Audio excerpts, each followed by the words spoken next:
Olá turminha, sejam bem-vindos a mais um vídeo do canal Filando História. Eu sou o professor Jean Lima. E mais uma vez da série Roma Antiga no Minecraft, vamos ver agora como eram as casas romanas. Conhecemos melhor a casa da elite romana e provincial, pois foram construídas com materiais mais duráveis do que as casas mais modestas. A casa da elite era denominada de domus, ou dome no plural, um termo do qual derivaram as nossas palavras doméstico, domesticidade, domínio, dona, entre outras. Vejamos alguns elementos das dome, pois seu estilo nos permite compreender alguns aspectos da vida no Império Romano. A domus era a antiga casa do pater familias em Roma, e inicialmente era uma construção modesta.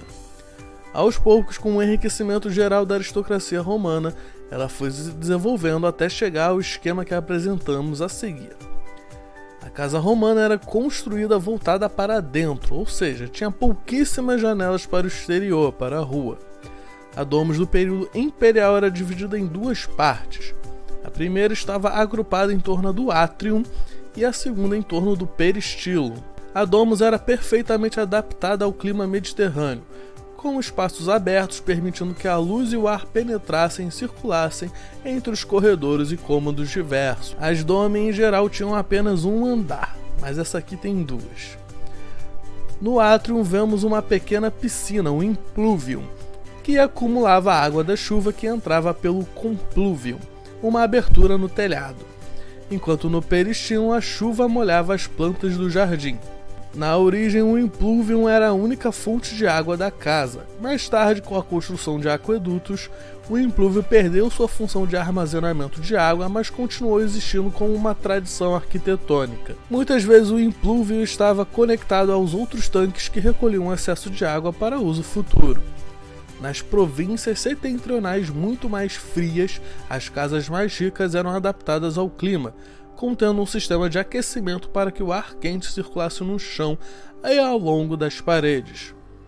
Uma típica casa romana contava com uma passagem, um vestíbulo, que a ligava à rua, e um corredor que levava da porta principal ao átrio era denominado de fauces. Para além da porta principal havia uma segunda entrada, o posticum, geralmente na parte lateral da casa. Por ela passavam os escravos, os clientes mais humildes ou mesmo o senhor da casa quando queria sair ou entrar sem ser visto pela rua principal. O átrio parece ter sido originalmente o cômodo da mãe da família, daí um leito do lado oposto da entrada principal. Talvez esse leito representasse a santidade do casamento, e a noiva era deitada nele pela comitiva nupcial como parte da cerimônia de casamento.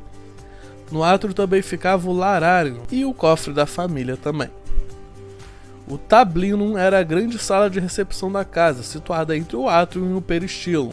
Ele era separado do átrio apenas por uma cortina que podia ser aberta ou fechada conforme se queria ou não a privacidade em algum momento, e era separado do peristilo por uma espécie de biombo ou tela de madeira, ou mesmo por portas largas e uma pequena passagem. Quando as cortinas, portas ou telas eram abertas, as três partes eram totalmente interligadas.